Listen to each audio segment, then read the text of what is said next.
Hello students, फिर से एक न्यू क्वेश्चन लेकर इस वीडियो में ये देखिए हम पढ़ रहे हैं। इस एग्जाम्पल को हम पहले ही कर चुके हैं हमारे प्रीवियस वीडियो में। इस वीडियो में हम ये वाला क्वेश्चन सॉल्व करने की कोशिश करेंगे। पहले हम इसे रीड करेंगे। लिखा हुआ है 4 स्क्वायर फ्लावर बेड्स। 4 यानी कोई चीज़ है जो 4 है। स्क्वायर यानी शेप उसका स्क्वायर है, नंबर्स में वो 4 है और शेप में वो स्क्वायर है।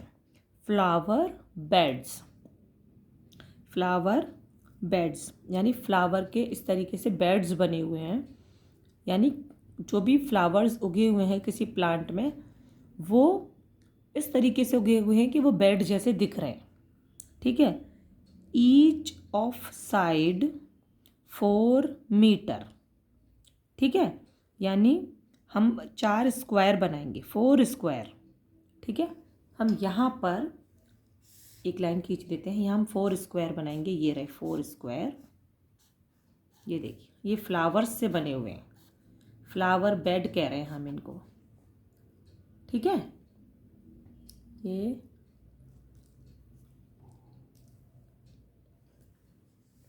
हम इनको फ्लावर बेड्स कह रहे हैं और ये स्क्वायर शेप के हैं।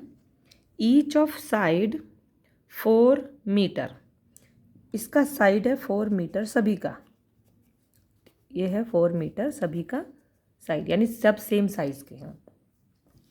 ठीक है, नेक्स्ट हम देख रहे हैं क्या लिखा हुआ है। Are in 4 corners.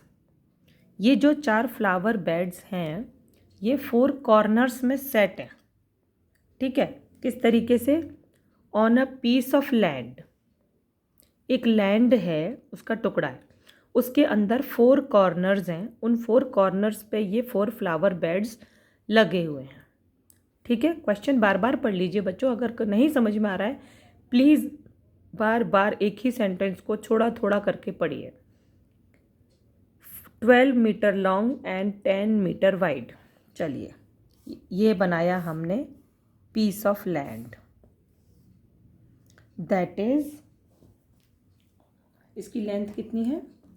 12 metre long and 10 metre wide. ये है रेक्टेंगुलर शेप का। क्यों मैंने रेक्टेंगुलर शेप ड्रॉ किया है? पहले से ही लेंथ और विड्थ दी हुई है। अगर लेंथ और विड्थ अलग अलग है तो वो रेक्टेंगुलर ही तो बनेगा। इसके 4 कॉर्नर्स पे स्क्वायर शेप के 4 फ्लावर बेड्स। ये फ्लावर बेड्स हैं जो यहाँ थे, ये हैं कहाँ? कॉर्नर्स पे सेट है। ये रहे फ्लावर बेड्स, बाउंड्री पे नहीं है, पूरा बेड है। Means we are talking about the area. ठीक है, नेक्स्ट, यहाँ तक हमें अच्छे से समझ में आ चुका है। कॉर्नर्स पे हमने बेड्स को सेट कर दिया जो कि फ्लावर बेड्स हैं। Next line, find the area. Find the area.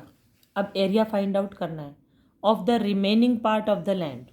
ये रहा, ये रिमेनिंग पार्ट है। कैसे? ये रिमेनिंग पार्ट का एरिया हमें फाइंड आउट करना है। तो जैसे हमने प्रीवियस वीडियो में क्वेश्चन को सॉल्व किया था, जस्ट लाइक दैट इस क्वेश्चन का सॉल्यूशन भी वैसे ही आएगा। ये बड़ा पार्ट है, इसमें से ये छोटे छोटे पार्ट्स को हटा देंगे तो रिमेनिंग पार्ट आ जाएगा। मतलब बड़े वाले एरिया में से छोटे छोटे 4 एरियाज़ को हम माइनस कर देंगे तो ये बचा हुआ पार्ट हमारा ये वाला आ जाएगा। चलिए सॉल्व करते हैं। क्वेश्चन हमने पूरा रीड कर लिया है, अच्छे से क्वेश्चन हमें समझ में भी आ चुका है।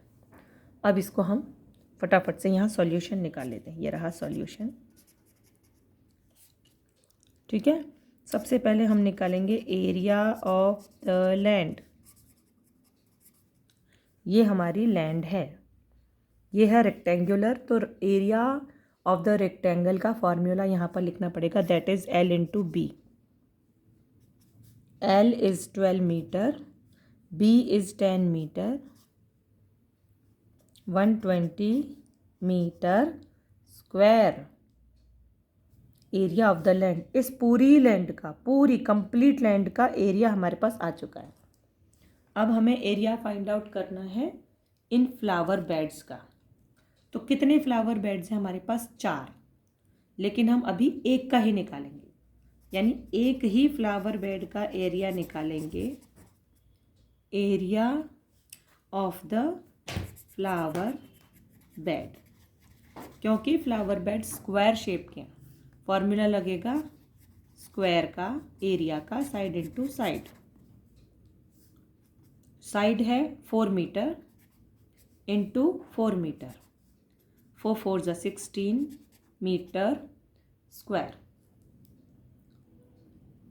आई थिंक यहाँ तक सबको क्लियर है। अब हम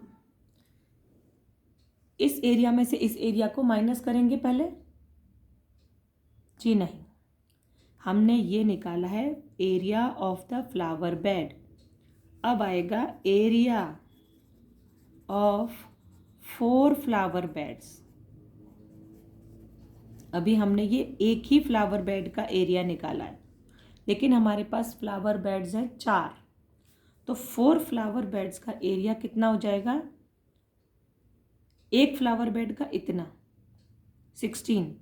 जैसे जैसे फ्लावर बेड्स का नंबर बढ़ता जाएगा उतने ही नंबर से वो इनटू होता जाएगा। कोई भी चीज़ जब ज़्यादा होती जाती है तो जितनी ज़्यादा हो रही है उतने ही टाइम्स उसको मल्टीप्लाई कर देते। तो इसका एरिया है 16, हमें चाहिए 4 फ्लावर बेड्स का एरिया, दैट इज़ 16 इंटू 4। ये 16 और ये 4 इंटू हो जाएगा। ये एक फ्लावर बेड का एरिया है, 4 फ्लावर बेड्स का एरिया होगा, इसको 4 से मल्टीप्लाई कर दीजिए, दैट इज 64 मीटर स्क्वायर, क्योंकि ये भी एरिया है। इसका जो एरिया है इस फ्लावर बेड का, दैट इज 16 मीटर स्क्वायर।